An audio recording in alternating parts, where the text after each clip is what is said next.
So with the latest season, there's been a bunch of changes, not only to the perk cards in the game, but also adjustments to weapons themselves, as well as the overall crippling system, on top of the fact that we got fishing. It's actually been quite the update, which means there's a ton of weapons to check out and test, because some of the more forgotten or niche ones are now absolutely cracked. So say hello to the Tesla rifle. Now, the Tesla rifle has always had a use. Of course, back in the day, it was a very interesting legacy option, but always the go-to XP option, particularly at events to get tags on absolutely everything. But besides that, it's actually always been a decent option just as a daily driver, albeit again, a very niche one.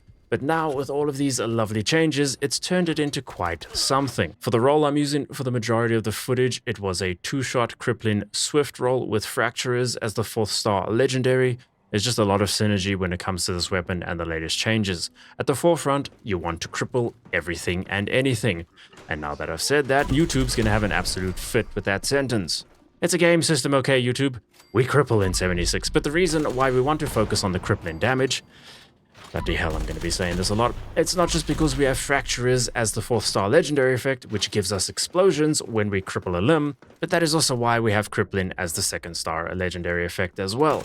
We also pair that with all the perk card changes. Easy target for 75% increased rain damage against crippled targets. Tormentor gives us 20% more damage per crippled limb a target has. Gunslinger Master and Expert for the Onslaught damage family. Enforcer and Modern Renegade can also be thrown into the mix for more limb damage.